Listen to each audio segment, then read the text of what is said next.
Of course, বাবাই তোমাকে দেখে জীবনে প্রথম ক্রাশ খেয়েছিল, কিন্তু তোমার স্বভাবের জন্য ঘৃণাটাকে বেছে নিয়েছে। কিন্তু যেদিন ও তোমার ভেতরের গল্পটা জানতে পারবে, তখন আশা করি ঘৃণাটা শেষ হয়ে যাবে। পরদিন মেরিন, নীর, নীলিমা, নিহাল চৌধুরী বাড়িতে পৌঁছালো। নীর মেরিনকে কোলে নিয়ে বাড়িতে ঢুকলো। নীলিমা ছেলের বউ সাদরে বরণ করে নিল। রাতে বাগানে নিয়ে এলেন কেন? জানতে চাও ওয়াইফি? হুম। চোখ বন্ধ করো। কেন? অনেক প্রশ্ন করো তুমি। একটা কথা শুনলে কি হয়? হয়েছে, আর ড্রামা করতে হবে না। নিন, বন্ধ করলাম। 1 মিনিট পর এবার চোখ খোলো। মেরিন চোখ খুলে দেখলো যে ওর সেই পুরনো স্কুটি। কিছু জায়গায় স্পট দেখা যাচ্ছে। তবুও স্কুটিটা পেয়ে মেরিন অনেক খুশি হলো। খুশিতে নীরকেও জড়িয়ে ধরে বলল, থ্যাংক ইউ। এতগুলা আপনি জানেন না এটা আমার জন্য কি। হুম, রিটার্ন গিফট দেবে না? চেয়ে দেখুন, জীবন দিয়ে দেব। নীর হাত বাড়িয়ে বলল। ফ্রেন্ডস? মেরিনও হাত মিলিয়েই বলল, ফ্রেন্ডস। 2 মাস পর খুনসুটিতে কেটে গেছে 2টা মাস। দুইজন দুইজনের অভ্যেসে পরিণত হয়েছে। নীর সিরিয়াস হয়ে গেছে। বাবার অফিস আর নিজের অফিস দুটাতেই সাধ্য মতো সময় দেয়। মেরিন রাতে না খেয়ে ঘুমিয়ে পড়লে নীর এসে মেরিনকে তুলে কোলে বসিয়ে খাইয়ে দেয়। নীর একদম পাল্টে গেছে। না, মেরিনের খেয়াল রাখা, যত্ন করা, এগুলো এখন নীরের প্রধান কাজ। কোথাও মেরিনকে একা বের হতে দেয় না নীর। হাজার ব্যস্ততার মধ্যে থাকলেও মেরিন কোথাও বের হলে নীর সাথে যায়। মেরিনের দিকে কোন ছেলে তাকালেও নীরের মাথায় আগুন লেগে যায়। নীর মেরিনকে নিয়ে ওভার পসেসিভ হয়ে গেছে। নীরের এই পরিবর্তন এবং আচরণ মেরিনের মাথার উপর দিয়ে গেলেও কেন যেন ভালো লাগে। নীর কাছে আসা কিউট কিউট রোম্যান্স মেরিন খুব এনজয় করে। তবুও মাঝে মাঝে মেরিন নিজেকে সামনে দূরে সরে যায়। আর নীর, ও মেরিনকে একদম নিজের করে নিতে চাইলেও কেন যেন ওর মনটাও কি বাধা দেয়। চাঁদনির মুখটা ভেসে ওঠে, তাই চাইলেও মেরিনকে একদম নিজের করে নিতে পারে না। মেরিনের স্টাডিতে কোনো সমস্যা দেখা দিলে নীর সলভ করে দেয়। মেরিনকে নীর একটা ছোট বাচ্চার মতো সামলায়। তাই মেরিন সময় অনুযায়ী নীরকে দেখলে ভয় কাঁপে। আবার মেরিনও নীরকে রোবটের মতো ট্রিট করে। তাই সময় বুঝে নীরও মেরিনকে দেখে ভয় পায়। নীর রোজ বাসায় ফেরার সময় কিছু না কিছু গিফট নিয়ে আসে। মেরিনের এমন কোনো আবদার নেই যা নীর পূরণ করে না। নীর, নীর, নীর, কি কি কি? আপনার সাহস কিভাবে হয় আমাকে নকল করার, আমার নিয়ে মজা করার? যান, কথা নেই আপনার সাথে। বাঁচা যাবে, আবার কান দুটো একটু রিল্যাক্স হবে। মেরিন ভীষণ সাউন্ডে গান বাজানো ধরল। নীরের কানের পর্দা ফেটে যাবার উপক্রম। বউ পেয়েছি কপাল ঘুনে। এই drama queen, stop this music. কে শোনে কার কথা? বন্ধ করবে? আমাকে উঠে বন্ধ করতে হলে কিন্তু খবর আছে। মেরিন বন্ধ করে দিল, কারণ মেরিন জানে যে নীর খবর মানে ওর অসহায় ঠোঁট দুটো ওপর অমানবিক অত্যাচার। সেই সাথে শাক সবজি, বাঙ্গি, আনারসের মতো অখাদ্য ওকে খেতে হবে। আর বাবা মামাও যেন কেমন হয়ে গেছে, খালি নীর নীর করে। মেরিন গাল ফুলিয়ে বসে আছে। মেরিনকে লাগিয়ে দিতে নীরের ভীষণ ভালো লাগে। নীর হাতের কাজ শেষ করে আজকে বাসায় আসার সময় মেরিনকে এর জন্য নতুন চকলেট বক্সটা নিয়ে মেরিনের সামনে ধরলো। মেরিন সেটা ছু মেরে নিয়ে খেতে লাগলো। এটা কিন্তু ঠিক না। আমার গিফটও নিয়ে নিলে, তাও আমাকে রাখতে খেচ্ছ। মেরিন বক্সটা বন্ধ করে নীরের হাতে দিয়ে কবিরকে ফোন করলো। বাবা। কাঁদছো কেন মামনি? কেন, আবার কি হলো? ওই লোকটা আমার চকলেট খাওয়াটাও খোটা দেয়। এই 2 মাসে মেরিন 2000 বারের মতো কবিরকে ফোন করেছে ডিভোর্সের জন্য, তাও সব আজগুবি কারণে। নীর মেরিনের কাছে থেকে মোবাইল নিয়ে বলল, বাবা, পরে কথা বলছি। ওই, শপিং এ যাওয়ার জন্য তো নীর নীর নীর বলে ডাকছিলে। তো রেডি না হলে যাব কিভাবে? যাব না। দেখো, যদি ভালো মতো না যাও, তবে তো কাঁধে তুলে নিয়ে যাব। দেন আমার কোলে চড়ে শপিং করতে হবে। অবশ্য তাতে আমার কোনো সমস্যা নেই, কিন্তু লাফালাফি দাফাদাফি করবে, যার জন্য আমার মেজাজ খারাপ হবে, আর বকাটকাও খাবে। মেরিন ভালো মতোই জানে নীর যেটা বলছে সেটা করবে, তাই রেডি হয়ে নিল। মেরিন মনে মনেই বলে, একদিন না একদিন আমি তোকে খুন করবই শালা। দেখা যাবে। দুজন শপিং মলে গেল। মেরিন মনের সুখে শপিং করছে, তবে নিজের থেকে বেশি অন্যদের জন্য করছে। নিজের জন্য কিছু কেন? সেটা আপনাকে বলতে হবে না। বেশ কিছুক্ষণ পর নীর, বলো। দেখুন ওই দোকানের ওই ড্রেসটা আমি নিব। ওকে, চলো। তুমি আগে বাড়ো, আমি দোকানের বিল পে করে আসছি। যেতে যেতে মেরিনের একটা মেয়ের সাথে ধাক্কা লাগলো।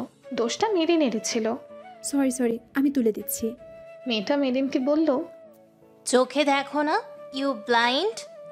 মেরিনের ইচ্ছে করছে এর মুখ ভেঙে দিতে, কিন্তু নিজের দোষ হলে মেরিন কিছুই বলে না। এত বড় মল আগে কখনো আসেনি, তাই ব্যালেন্স রাখতে পারেনি। অনেক হয়েছে, মেরিন আর মেনে নিতে পারবে না। যেগুলো তুলছিল সেগুলো ধপাস করে ফেলে দিয়ে দাঁড়িয়ে কিছু বলতে নেবে, তখনই নীর বলে উঠল, how dare you to talk to my wife in this way? আমার স্ত্রীর সাথে এভাবে কথা বলার সাহস কি করে হয়? ও চাইলে এক পলকে এই শপিং মল কিনে নিতে পারে। ওকে, ওর বাবাকে অ্যান্ড ওর স্বামীকে জানেন? তুড়ি বাজিয়ে এই মল কিনে নিতে পারে ও। ও রিয়েলি? বলেই মেয়েটা নীরের দিকে ঘুরল। আর মেয়েটা আর নীর দুজনকে দেখে চরম অবাক হলো। নীরের চোখ দুটো রাগে আগুন হয়ে গেল। মেয়েটার কেউ না, নীলা। নীর? নীর আর কোনো কথা না বলে মেরিনের হাতটা শক্ত করে ধরে শপিং মল থেকে বেরিয়ে এলো। আরে আমার এই কোরবানি গরুর মতো এভাবে টেনে নিয়ে এলেন কেন? কারণ এখনই আমরা বাসায় যাচ্ছি। হোয়াট? আমার ওই ড্রেস, আমি ওটা না কিনে যাবই না। আমি আমার 1000টা কিনে দেবো পরে। এখন চলো প্লিজ, চলো। না আমি যাব না, ওটা পরে না পেলে। দেখো মেরিন, জেদ করো না, রাগ তুলো না। আমি তোমার উপর রাগ ঝাড়তে চাইছি না। রাখুন আপনার রাখ। হঠাৎ এমন কি হলো যে আপনি অ্যাটম বোম হয়ে গেলেন? ওয়েট ওই আপুটার জন্য নয় তো? চুপ, একদম চুপ। চলো এখন। না, আমি ওটা কিনবো। আপনি আপনার কোন না কোন এক্সকে দেখে ফায়ার হয়ে চলে যাবেন, তা তো হবে না। হবে না। Merin, not a single word. চুপ যাও। না, যাব না। ওই প্রেমিকার জন্য আমি আমার ড্রেস কেন পাবো না? বুঝেছি। সুন্দরী এক্সকে দেখে মাথা ঘুরে গেছে, এখন আর আমাকে ভালো লাগবে কেন?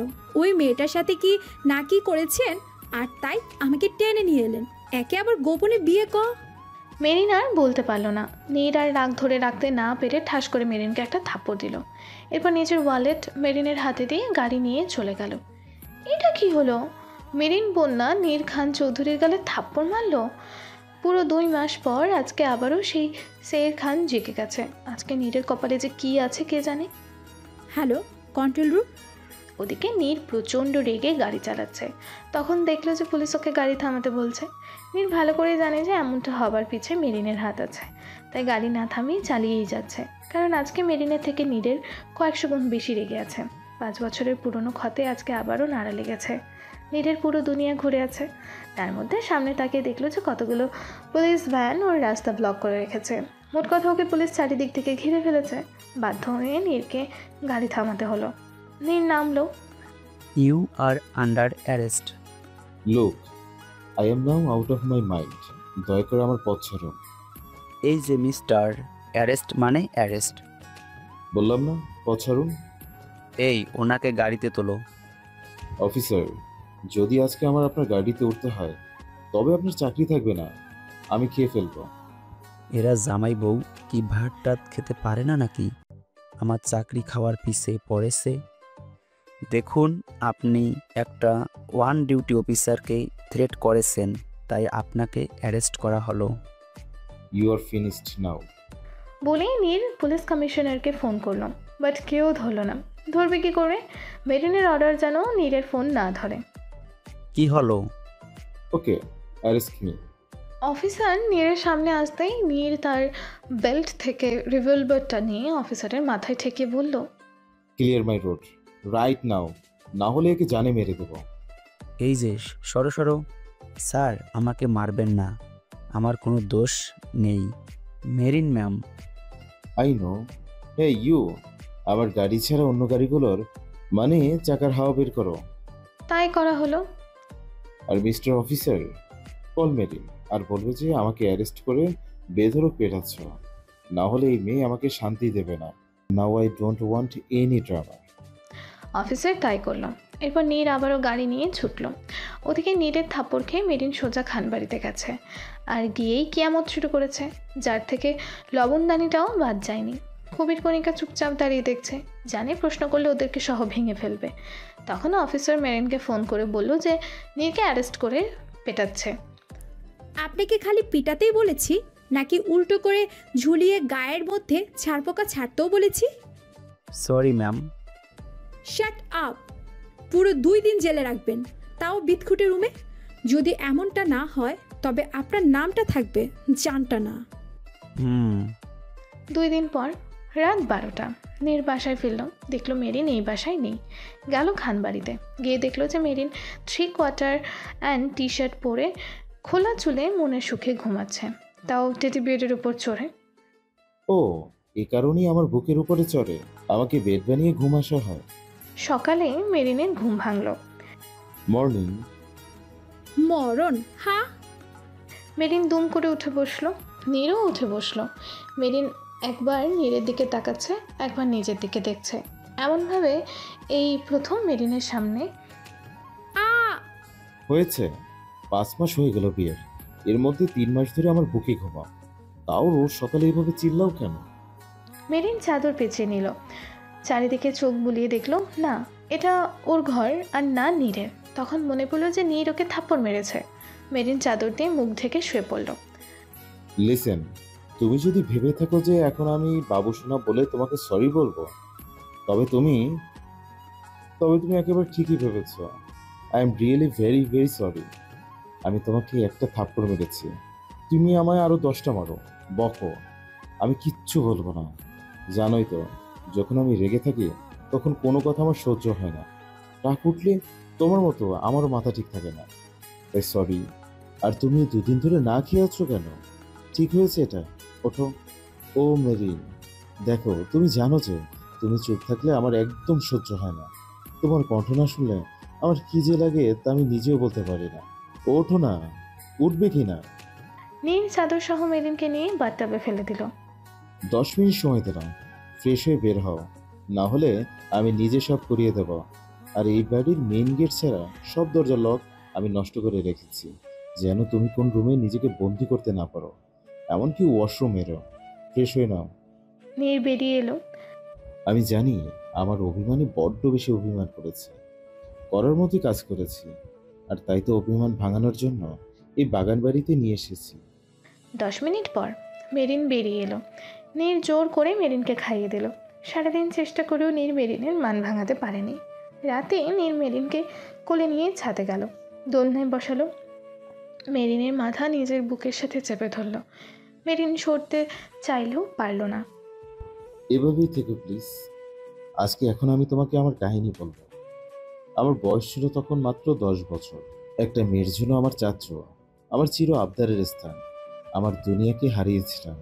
তোমার আর মামা সম্পর্কে যেমন, তেমনও আমার আর চাচ্চু সম্পর্ক ছিল। একটা মেয়ে চাচ্চুকে ধোকা দেয়, যার জন্য আমার চাচ্চু পাগল হয়ে যায়, দেন সুইসাইড করে, যে কারণে মেয়েদের জন্য আমার ঘৃণা জন্ম নেয়। আমি মামুনির কাছ থেকে দূরে সরে যাই। তার 6-7 মাস পর আমার জীবনে একটা অ্যাঞ্জেল আসে। 25 দিনের মাথায় আমারই ভুলের জন্য সে আমাকে ছেড়ে চলে যায়। সেই অ্যাঞ্জেলের জন্য আমি নর্মাল হয়েছিলাম, আবার আমার মামুনির ছেলে হয়ে গেছিলাম। অ্যাঞ্জেল আমার জীবনের প্রথম প্রেম, প্রথম ভালোবাসা। সব জায়গায় তাকে খুঁজেছিলাম, কোথাও পাইনি।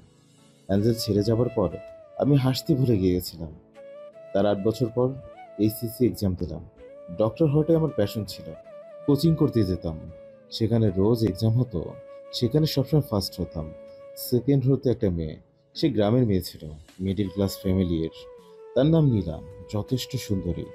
আমি, আকাশ, ইমন একসাথে কোচিং করতাম, বাকিরা অন্য ব্রাঞ্চে। নীলার বাবা মা নেই, মামা বাড়ি থাকতো। সে সুন্দরী এবং মেধাবী ছিল, আর এর জন্য তার গর্বও ছিল অনেক। 1000 জন প্রপোজ করেছিল তাকে, কিন্তু সে কাউকে পাত্তা দেয়নি। একদিন সিঁড়ি দিয়ে ওঠার সময় তার সাথে আমার ধাক্কা লাগে, কিন্তু আমি তার দিকে তাকাইও নি। তাকে সরি বলে আমার ক্লাসে চলে যাই। ব্যাস, আমি তার মনে ধরে যাই। তার মাথায় আমাকে পটানোর বলো, ফাঁসানোর বলো, তার ভূত চাপে, কারণ আমি তার দিকে ফিরেও তাকাইনি। আর সেই সাথে আমার বাবার টাকা পয়সা ভালোই ছিল, সে আমার বিষয়ে খোঁজখবর নেয়। কোনো এক ছেলেকে পটিয়ে সে আমার আর অ্যাঞ্জেলের কাহিনীটা জানতে পারে। এরপর সে আমার সামনে আমার অ্যাঞ্জেল সেজে আসে। বয়স ছিল কেবল 18। আবেগে ছিলাম। 8টি বছর যাকে খুঁজেছি, সে যখন আমার ভালোবাসা সেজে আমার সামনে আসে এবং আমার ভালোবাসা হওয়ার কিছু মিথ্যে প্রমাণ আমার সামনে তুলে ধরে, আমি আর নিজেকে ধরে রাখতে পারিনি। ঝাপটে ধরলাম, ওকে বুকে জড়িয়ে ধরে মনে হয়েছিল যে জীবন ফিরে পেয়েছি। আমার আনন্দ আর ধরে না। আমার খুশিতে বন্ধুরাও খুশি ছিল, শুধু ইমান ছাড়া। ও আমাকে 2-3 বার বলেছিল আবাকে না ভাসতে, বাবাও বলেছিল, কিন্তু টিনেজের ভয়ঙ্কর সময় পার করছিলাম, তাই নীলার মিথ্যাকে সত্যি ভেবে পাগল হয়ে গিয়েছিলাম ওর প্রেমে। নীলার প্রেমে অন্ধ হয়ে জীবনে প্রথম আমি ফার্স্ট থেকে সেকেন্ড হয়েছিলাম। স্টাডি গোল্লায় যাচ্ছিলাম, ফ্যামিলি ফ্রেন্ড সবার থেকে প্রায় আলাদা হয়ে গিয়েছিলাম। নীলা লোভী ছিল, এটা সেটা বলে আমার কাছ থেকে নানানভাবে টাকা নিত এবং দামি দামি গিফট নিত। ইমানের জন্য স্টাডিতে আমি আবারও মনোনিবেশ করি, অ্যাডমিশন টেস্ট দিতে অ্যালাও হই। নীলা চান্স পায় ঢাকা মেডিকেলে, আর আমি সরোয়ার্দিতে। বাকি বন্ধুরা ওখানে, কিন্তু ইমানের ঢাকা মেডিকেলের সুযোগ হয়। তবু আমার জন্য ও এখানে চলে আসে। এক্সামের পর অ্যাজ ইউজুয়াল 2 মাস ছুটি পাই। ধীরে ধীরে নীলা আমার কাছে আসতে চায়, কথায় কথায় জড়িয়ে ধরে কিস করতে চায়। শুধু তাই নয়, ফিজিক্যাল রিলেশনও করতে চায়। এ নিয়ে আমার আর ওর মধ্যে ঝগড়া হয়। ঝগড়ার 2 দিন পর নীলা নানাভাবে সরি বলে। আমার ওগুলো ভালো লাগতো না, কিন্তু আমি তো প্রেমে পাগল ছিলাম, তাই অভিমান বলে আবারও কথা বলি। ঝগড়ার পর নীলা কখনো আর অমন করেনি। ওকে আমার অ্যাঞ্চন মনে করে জীবন দিয়ে ভালোবেসেছে। কিন্তু নীলা আমাকে না, আমার বাবার টাকাকে ভালোবেসেছিল। ধীরে ধীরে নীলা কেমন যেন হতে থাকে। ও তখন আমেরিকার একটি সিনেটরের ছেলের প্রেমে ব্যস্ত। ছেলেটি নিজের দেশ দেখতে এসেছিল, জীবনে প্রথম। আর এসেই কোনোভাবে নীলার সাথে দেখা হয়। সুন্দরী নীলা ছেলেটাকে পটিয়ে নেয়। আমি জানতাম না। ইমান আমাকে 2-3 বার বলেছিল, কিন্তু আমি ইমানের কথা বিশ্বাস না করে ওকে উল্টো বকেছি। একদিন আমি নীলার বাসায় যাই একটা গিফট দিতে, দিয়ে নীলাকে ওই ছেলের সাথে ভীষণ অন্তরঙ্গভাবে দেখে ফেলি। নীলা ওই ছেলেটার বাহুতে ছিল, এক চাদরের নিচে ওদের পোশাক। আমার দুনিয়াও ঘুরে যায়। আমি রুমের বাইরে চলে আসি। একটু পর নীলাও বাইরে আসে। তখনই আমি নীলাকে ঠাস ঠাস করে থাপ্পড় মারি। বলি, ওর সাহস কি করে হয় যে অন্য ছেলের সাথে। ওকে আবারও মারতে গেলে ছেলেটা এসে আমার হাত ধরে, আমাকে মারতে লাগে। আমার থেকে বেশ বড় ছিল। ওই ছেলের বয়স ছিল 25-26 আর আমার 18। আমাকে খুব মারে, আর তা দেখে নীলা হাসতে থাকে। আমি মাটিতে লুটিয়ে পড়ি। আমার মাথাটা তুলে বলে, ওরে আমার পাগল প্রেমী, কষ্ট পেলে? তবে আর একটু কষ্ট দেই তোমায়। আমি তোমার সেই ছেলেবেলার ভালোবাসা নই, অল ওয়াজ ড্রামা। আর সব করেছি কেন জানো? কারণ প্রথম দিন আমার দিকে ফিরেও তাকাওনি। যেই নীরার জন্য ছেলেরা পাগল, তার দিকে তাকাওনি। আর তাছাড়াও তুমি তো মনে হয় একটা আইন, তা না হলে কোনো ছেলে তার সুন্দরী জিএফকে একটা কিস পর্যন্ত করে না। এরপর নীলা আমার কানে কানে বলে, আরও একটা কারণ আছে, সেটা হলো টাকা। এখন তোমাকে আর দরকার নেই, কারণ জনিদের টাকা অনেক বেশি। ওর বাবা আমেরিকার সিনেটর। দেন ওরা আমায় পানিতে ফেলে দেয়। ভাগ্যক্রমে বেঁচে যায়, কিন্তু আমার বাঁচার ইচ্ছে ছিল না। সেদিন থেকে আমি মরে যাই। গরিব মিডিল ক্লাস সুন্দরী মেয়েদের জন্য ঘৃণা চলে আসে। সকল ধরনের ভালো কাজ থেকে সরে আসি। ভালোবাসা সব শেষ হয়ে যায়। শুরু হয় মেয়েদের মন নিয়ে খেলা। জানি একজনের করা অপরাধের জন্য অন্যদের সাথে এমন করা ঠিক হয়নি। নীর কাঁদছে। মেরিনও একটু পর নীর বুঝতে পারছে যে ওর শার্টটা ভেজা ভেজা লাগছে। নীর মেরিনের মুখটা তুলল, দেখলো মেরিন কান্না করে অস্থির, যা দেখে নীরের আরও কান্না পাচ্ছে। এই তুমি কাঁদছো কেন? সরি, কেঁদো না প্লিজ। মেরিন অবাক চোখে দেখছে নীরকে। মেরিন কিছু না ভেবেই নীরের ঠোঁটে ঠোঁট ডুবিয়ে দিল। নীর প্রথমে অবাক হলেও পরে মন ভরে মেরিনকে ভালোবাসতে লাগলো। ওর মনে হচ্ছে যে এটা ওর সকল ব্যথার ঔষধ। একটু পর মেরিন ছেড়ে দিলেও নীর ছাড়ছে না। নীর অঝরে কান্নাও করছে আর মেরিনকে ভালোবাসছে। অনেকক্ষণ পর নীর মেরিনকে ছাড়লো, এরপর জড়িয়ে ধরে হাউমাউ করে কাঁদতে লাগলো। আমি নতুন করে বাঁচতে চাই মেরিন, নতুন করে হাসতে চাই, নতুন করে ভালোবাসতে চাই, তোমাকে ভালোবাসতে চাই।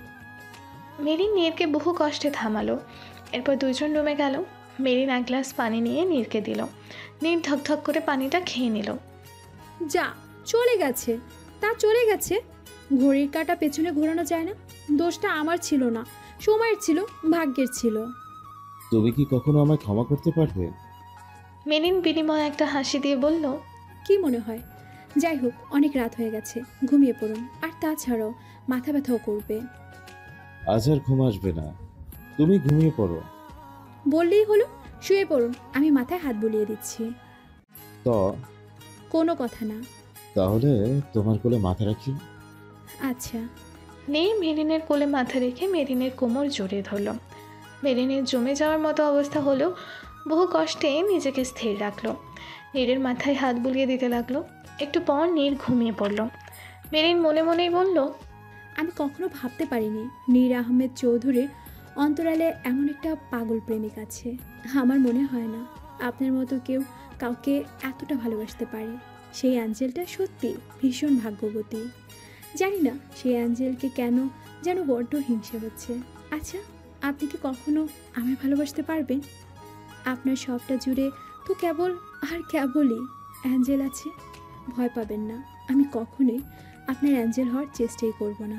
কিন্তু আজকে আমার চোখে আপনার সম্মান অনেক বেড়ে গেল। কেউ কিভাবে এতটা ভালোবাসতে পারে? আমি আজকে আপনার ভালোবাসার প্রেমে পড়ে গেলাম। হয়তো আপনারও ইচ্ছে করছে আপনাকে ভালোবাসি। বলতে মন চায় তোমাকে ভালোবাসতে চাই। তবে আমিও আজকে আপনাকে একটা কথা দিচ্ছি নি, যেই নীলার জন্য আপনার সুন্দর জীবনটা অন্ধকার আচ্ছন্ন হয়ে গেছে, সেই মেয়ের সকল রূপের অহংকার আমি শেষ করে দিব, উপযুক্ত শাস্তি দিব, কথা দিলাম। সকালবেলা 12টায় মেরিনের ঘুম ভাঙল। নীরের আরও একটা সকাল শুরু হলো মেরিনের চিৎকারে। আমার জানের কসম, বলে দাও তোমার সমস্যাটা কি? আজকে চিল্লাইলা কেন? না মানে, রাতে তো আপনি আমার না কোলে মাথা রেখে ঘুমিয়েছিলেন। এখন আমার মাথা আপনার বুকে কি করে এলো? মাঝে মাঝে আমার কি মনে হয় জানো? না। যাও ফ্রেশ হয়ে নাও। মেরিন কিছুই বুঝল না। যাও। মেরিন গেল। শালা, তোরে তো আমি তোর জন্য মানুষ মায়া করে, তুই তো একটা, তোর ভাল লাগে না। এই বাথটবে পরে ঘুমিয়ে গেলে নাকি? মেরিন মনে মনেই বলে, বেটা আকাশের বন্ধু খাটাস, বের হব না আমি, থাক তুই বাহিরে। কি হলো? নীর দরজা খুলে দেখলো যে মেরিন বাথটাবের পানির মধ্যে এমনভাবে পা ভিজে বসে আছে যেন পুকুর পাড়ে বসে আছে। চুল দিয়ে টপ টপ করে পানি পড়ছে। সেই পানি দিয়ে সারা জামা ভিজে গেছে। টাওয়ালটা হাতে নিয়ে ঘোরাচ্ছে আর গান গাইছে। দেখতে বর্বর কিন্তু আস্ত বর্বর, একটা জুটে গেছে কপালে। দেখতে হ্যান্ডসাম কিন্তু ডেভিল নাম, ফেসে গেছি আমি অকালে। তখন মেরিনের চোখ গেল নীরের দিকে, বাঘের মতো তাকিয়ে আছে। মেরিন চুপচাপ নেমে এলো। আই ওয়াজ জাস্ট চেকিং যে পানিতে গোলাপ ফুল ফুটে কিনা। হোয়াট এ ব্যাকওয়াশ বাহানা, তাই না? Shut up, come out. নীর মেরিনের চুল মুছে দিচ্ছে আর বকছে। একসাথে 10টা ছেলেকে পেটাতে পারো, ক্লাসে ফার্স্ট হতে পারো, ফ্যামিলি, পুলিশ, গুন্ডা সবাইকে কাঁপিয়ে রাখতে পারো, নিজের চুল মুছতে পারো না? পারলে রোজ আপনাকে খাটাতাম কি করে। পাগলি। একটু পর নীর শাওয়ার টাওয়ার নিয়ে বেরিয়ে দেখলো যে মেরিন রুমে নেই, কিন্তু রান্নাঘর থেকে যুদ্ধের শব্দ পাওয়া যাচ্ছে। নীর দৌড়ে রান্নাঘরে গেল, কিন্তু গিয়ে বুঝতে পারলো না যে ও বরফের দেশে গেছে, না মরুভূমিতে গেছে, না কোনো যুদ্ধক্ষেত্রে, না কোনো ভুলভুলাইয়াতে। অন্ধের মতো সামনে বাড়তে লাগলো, কিছুই চোখে দেখা যাচ্ছে না। যেতে যেতে কারোর সাথে ধাক্কা লাগলো, ঘুরে বলে চিৎকার দিল, কারণ আটা না ময়দা কিসের একটা বয়ম মেরিনের মাথা নিয়ে ঘুরছে আর আটা দিয়ে পুরো ভূত হয়ে আছে। তা দেখে নীর হাসবে না কাঁদবে না বকবে বুঝতেই পারছে না। বয়মটা মেরিনের মাথা থেকে বের করলো। মেরিনের মুখ দেখে আর হাসি রাখা সম্ভব না, তবুও চেপে রাখলো, কারণ হাসলে ওর কপালে দুঃখ আছে। কি অবস্থা করেছো নিজের? ব্যথাটা তো পাওনি তো? মেরিন মাথা নেড়ে না বলল। তুমি রান্নাঘরে কেন এসেছিলে? ক্ষুধা লেগেছিল। তো যুদ্ধ করতে, আমি রান্না করতে এসেছিলে? মেরিন আবারও মাথা নেড়ে না করলো। তো তুমি কি আটা ময়দা দিয়ে খেলতে এসেছিলে? নো নো, তাহলে আই ওয়াজ সার্চিং দ্য জ্যাম্পট। এত কষ্ট কি করতে বলেছে? কে বলেছে জান? আমি তো ছিলাম। পরদিন সকালে। ওয়াইফি, কি? এই ব্যাগটা খুলে দেখো। বোমটোম নেই তো? একটা থাপ্পড় দেবো ইডিয়েট। মেরিন এতগুলা রাগ নিয়ে ব্যাগটা খুলে দেখলো যে এটার মধ্যে সেই ড্রেসটা যেটা সেদিন শপিং মলে ওর পছন্দ হয়েছিল, নীলার জন্য কেনা হয়নি। মেরিন 360 ডিগ্রির একটা হাসি দিল, খুশিতে লাফাতে লাগলো। থ্যাংক ইউ এতগুলো। নীর মেরিনকে কোলে নিয়ে বসালো। আমি সবসময় তোমার মুখে এই হাসিটা দেখতে চাই, কারণ হাসি ছাড়া মেরিন একদম চাঁদনি ছাড়া চাঁদ। এটা বলে নীর থেমে গেল। কেন যেন চাঁদ চাঁদনি শুনে মেরিন ভয়ে কেঁপে উঠল। মুহূর্তটা একজনের জন্য ভয়ের, অন্যজনের জন্য দুঃখের। একজন মনে করতে চায় না আর অন্যজন ভুলতে চায় না। দুজন চৌধুরী বাড়ি পৌঁছালো। পরদিন ডেভিল জামাই কফি। কি লাগবে? আমি কি অতটাও বাঁচিব যে খালি কিছুই লাগলে আপনার জন্য কফি বানাই? ডেভিল হলো জামাইটা তো আপনি আমারই, তাই না? কন্টিনিউ। না মানে আমি কালকে ক্লাস করে বন্ধুদের সাথে ঘুরতে যাব। ওকে ফাইন, কখন যাবে বলে দিও, আমি চলে আসবো। এটাই তো, আমি আর ডিনারে যাব আপনি ছাড়া, আমি একা। Not at all. হ্যাঁ চুপ তো, আমি তো 1 বছর ধরে একাই চলাফেরা করি, তবে 2 মাস ধরে আপনি আমার ছায়া হয়ে ঘুরে বেড়ান কেন? My mind my wish. আরে এই টপিকে আর কোনো কথা না। আমি তোমার জীবন ঝুঁকিতে ফেলতে পারবো না। সব হারিয়েছি, তোমাকে হারানোর ক্ষমতা নেই। পরদিন নীর মেরিনকে বাসায় ড্রপ করে আবারও হসপিটালে গেল। যাওয়ার একটু পর কেউ ওকে ক্লোরোফর্ম দিয়ে দিল। দেন সেই মেরিনকে ফোন করলো। হ্যালো ম্যাম, আপনার কাজ হয়ে গেছে। গুড। এরপর মেরিন ফোন রেখে দিল। I am sorry Neer, I have to do this. আজকে আমার বের হওয়াই দরকার, কারো অপরাধের ঘোড়া ভরে গেছে। মেরিন গাড়ি নিয়ে বের হলো। সেই জায়গায় গেল যেখানে ও সাধারণত লোকেদের পিটায়। তবে আজকে ওর সামনে কোনো ছেলে নয়, মেয়ে বসে আছে। তার নাম নীলা। নীলার জ্ঞান ফেরার পর চোখের সামনে মেরিনকে দেখতে পেল। তুমি এনি ডাউট? আমাকে এখানে কেন এনেছো? I will kill you. Shut up. অপরাধীর চোখ এবং আওয়াজ সব সময় নিচু থাকা উচিত। কি বলতে চাও তুমি? একটা প্রশ্ন, তুমি কেন মনে করো তুমি খুব সুন্দরী? মনে করার কি আছে, আমি সুন্দরী। মেরিন একটা বড় ছুরি দিয়ে নীলার গাল স্পর্শ করে। মুখটা ঘুরিয়ে ঘুরিয়ে বলল, তুমি কি মনে করো তুমি খুব সুন্দরী? সুন্দরী। তুমি অনেকের জীবন নষ্ট করেছো, অনেকের সুখের সংসার ভেঙেছো, এমনকি দুজনের মার্ডারও করেছো।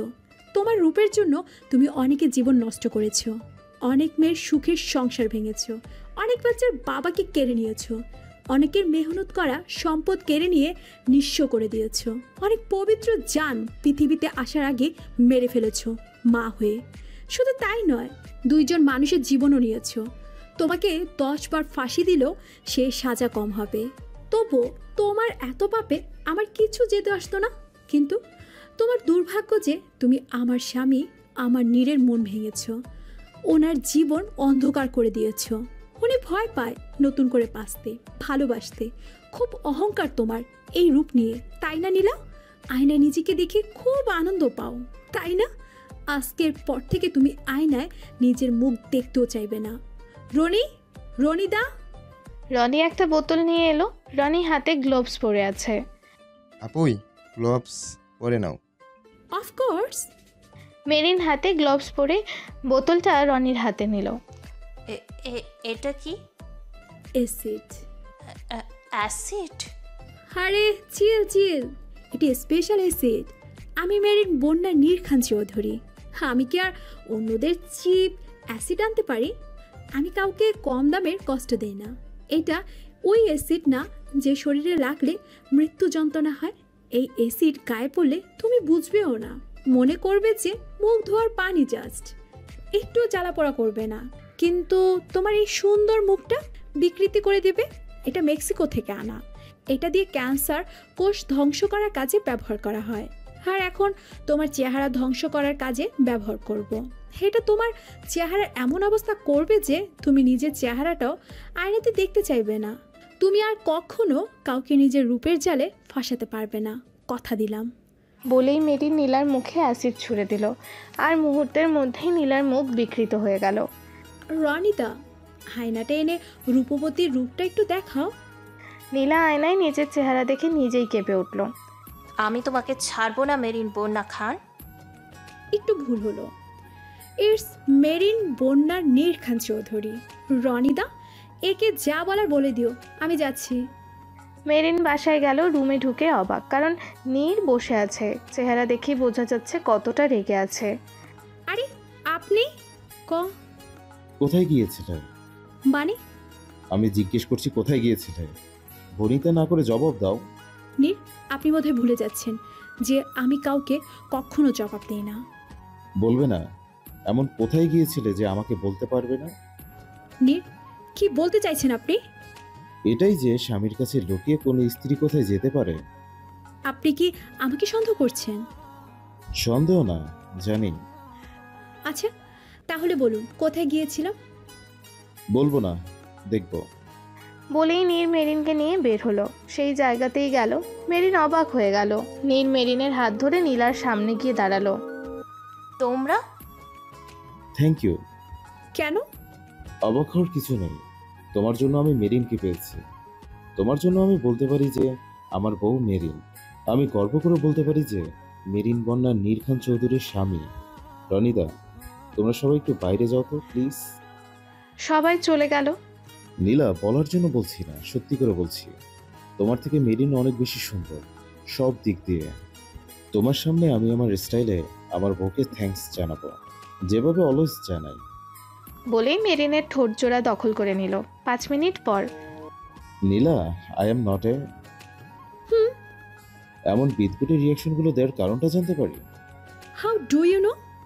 তোমার নাম কি? মেরিন বন্যা নীর খান চৌধুরী। আমার নাম কি বলো?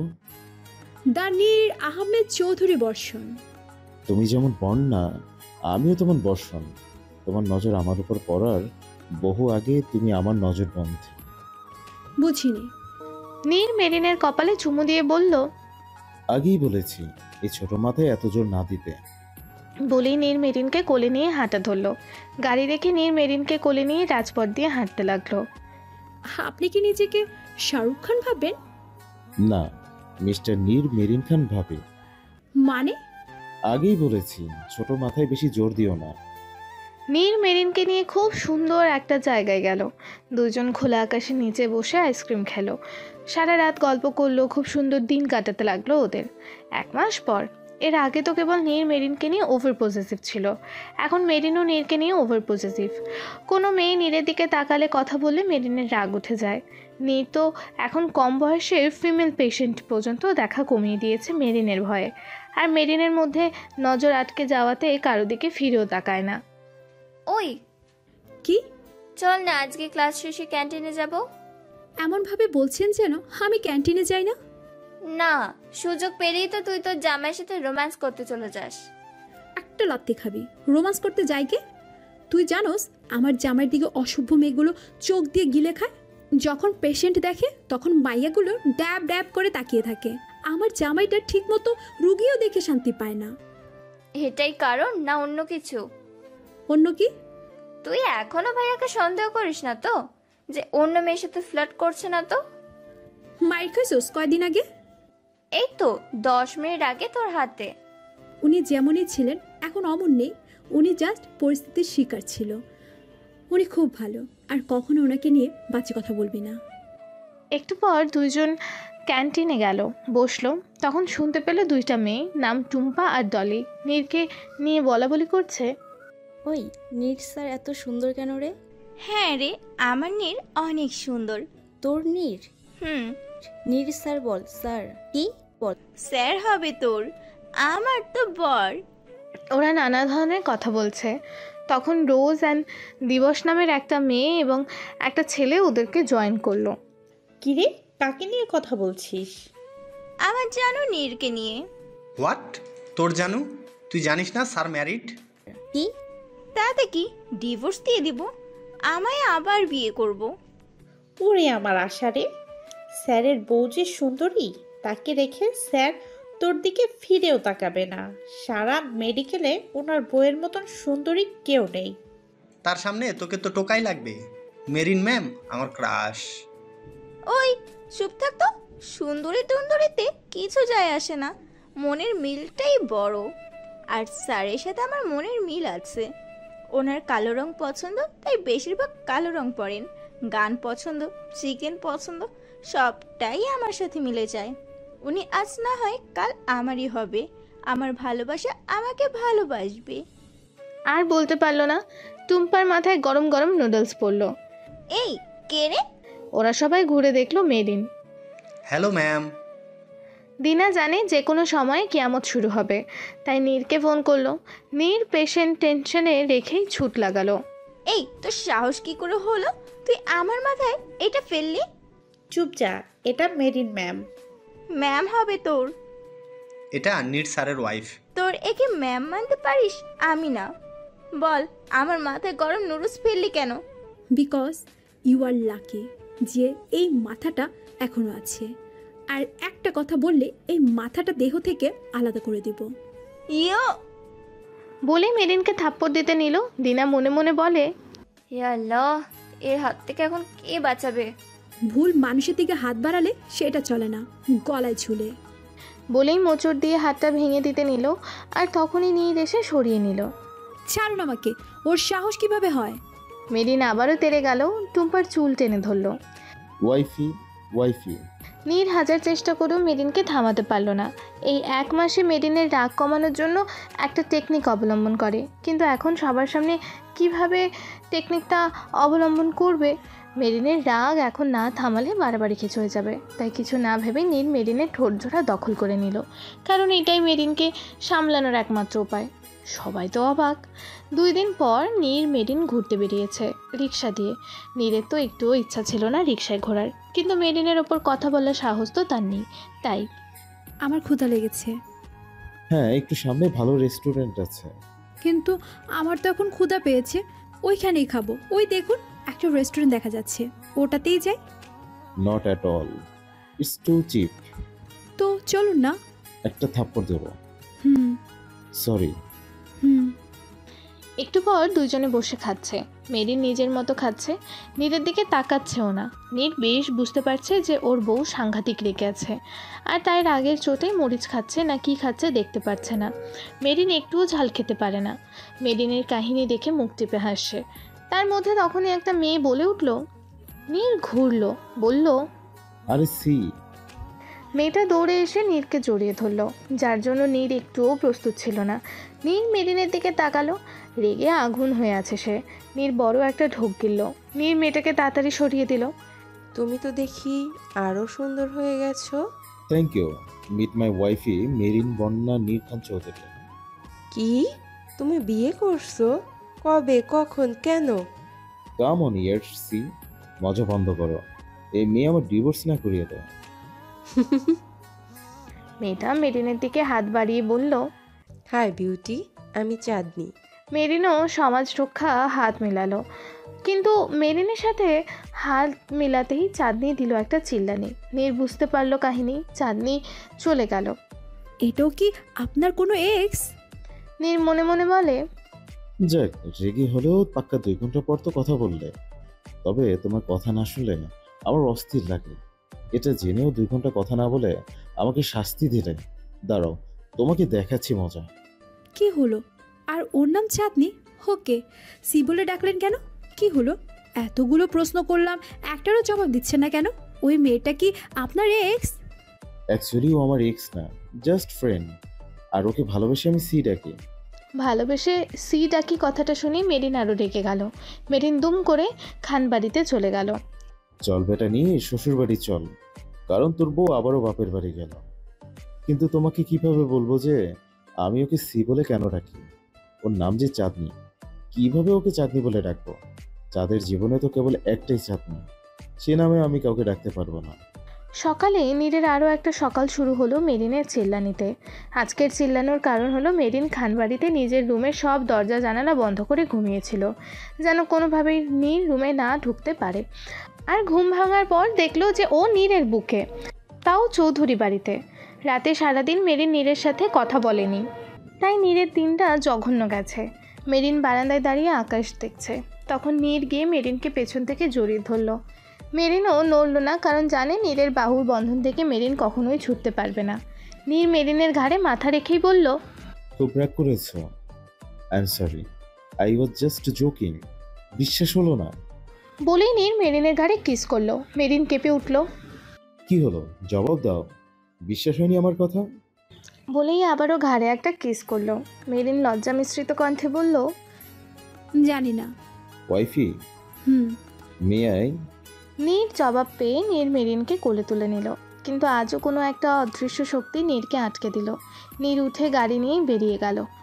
আমি তো কখনোই আপনার কাছে নিজের অধিকারটা চাইনি নে, তবে কেন কাছে টেনে আবার ছুঁড়ে ফেলে দিয়ে চলে যান?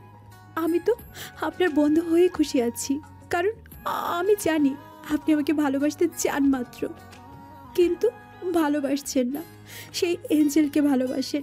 আর এতে আমার কোনো অভিযোগ নেই। আমি আপনার ভালোবাসার সম্মান করিনি। 3 ঘন্টা পর নীর বাড়ি ফিরল। দেখলো মেরিন চাদর মুড়ি দিয়ে শুয়ে আছে। নিশ্চয়ই এখনো কাঁদছে। কাঁদবেই তো। নীর মনে মনে বলে, আই এম সরি মেরিন, আমি তোমার অপরাধী। নীর ফ্রেশ হতে গেল। নীরের আভাস পেয়ে মেরিন উঠে গেল। নীর বেরিয়ে দেখলো মেরিন বেডে নেই। নীর চিন্তিত হয়ে গেল, ভয় পেয়ে গেল।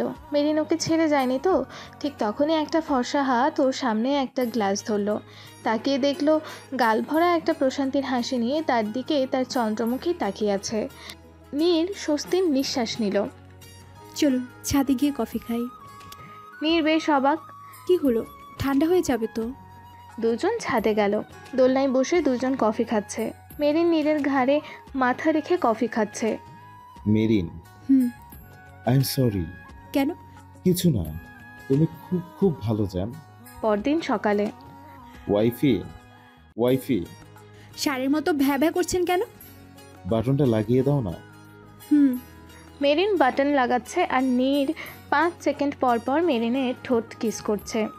আরেকবার এমন করলে সুচ দিয়ে আপনার ঠোঁট সেলাই করে দেব। বাটন লাগানোর পর মেরিন খেয়াল করলো যে নীরের বুকে কিছু একটা লেখা। সেটা দেখতে নিলেই নীর বলে উঠল, ওকে বাই, লেট হয়ে যাচ্ছে। আজকে ছুটি বলে খালি বসে থেকো না, একটু স্টাডিও করো। হুম। নীর চলে গেল গাড়িতে। আই এম সরি মেরিন, আমার বুকে চাঁদনির নাম লেখা আছে, আর কাল রাতের পর সেটা এই মুহূর্তে আমি তোমাকে দেখাতে পারবো না। তুমি খুব কষ্ট পাবে। তুমি মুখে কিছু না বললেও খুব কষ্ট পাবে, কারণ কোনো স্ত্রী মেনে নিতে পারে না, আর আমি তোমাকে কষ্ট দিতে চাই না। তোমার মলিন মুখ আমার সহ্য হয় না। পরদিন সকালে মেরিনের ঘুম ভাঙল। নীরের বুকে একটা চুমু এঁকে দিল। তখন মনে হলো হাতে কিছু বাজলো। মেরিন নীরের বুক থেকে শার্টটা সরিয়ে দেখলো সেখানে চাঁদনি লেখা। কেন যেন সেই লেখাটাও সহ্য হলো না। ও মনে করলো এটা সেই রেস্টুরেন্টের চাঁদনি। খুব অভিমান হলো। মেরিন উঠে গেল। সারাদিন মেরিনের দিনটা যে কি গেল তা কেবল মেরিনই জানে। তুই একটু বেশি ভাবছিস। মনে হয় চাঁদনিও ওনার কোনো জিএফ। তুই তো জানিসই ওনার পাস্ট। তবে নীর ঠিকই বলে যে তুই তোর ছোট মাথায় বেশি জোর দিস, কিন্তু নীর কি চাঁদনির সাথে এতটাই গভীর অভিনয় করছিল যে বুকের মধ্যে করেছে তো করেছে, এখন তো আর করেই না। বাদ দে তো।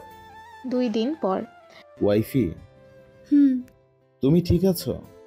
মিথ্যা কথা, 2 দিন ধরে দেখছি তোমার মুখটা কেমন যেন মলিন হয়ে আছে। না, আসলে মাথাটা ব্যথা করছে তাই। কি? আগে বলনি কেন? একটু নিজের খেয়াল রাখো না। নীর আর কিছু বলতে পারল না। মেরিন নীরকে জড়িয়ে ধরল। কি হয়েছে? কিছু না। তাহলে হঠাৎ এমন জড়িয়ে ধরলে যে? আমার ডেভিল জামাইকে আমি ধরেছি, কার বাপের কি? নীর কিছু বলল না, কিন্তু বুঝতে পারলো যে মেরিনের কিছু একটা হয়েছে। পরদিন রাত 12:30। আজকে এত রাত হয়ে গেল, ডেভিল এখনো এলো না। তখনই গাড়ির আওয়াজ পেল। নীর এসেছে। মেরিন দরজা খুলে দিল। এত লেট হলো যে? আপনি ফ্রেশ হয়ে নিন, আমি খাবার বাড়ছি। নট নিডেড, খেয়ে এসেছি।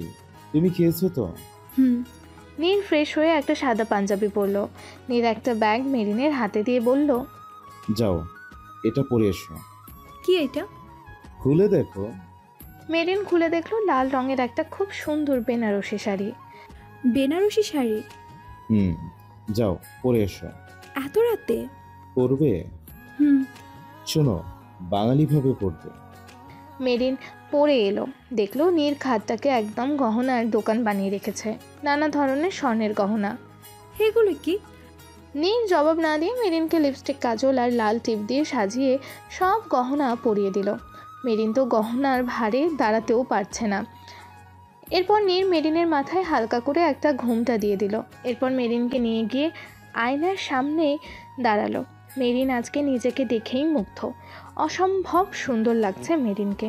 তার মধ্যে আয়নাতেই দেখলো যে নীর নেশাভরা দৃষ্টিতে তাকিয়ে আছে। ভীষণ লজ্জা লাগলো নীরের এমন চাহনি দেখে। 2 হাত দিয়ে নিজের মুখ ঢেকে ফেললো। নীর সোফায় মেরিনকে কোলে নিয়ে বসলো।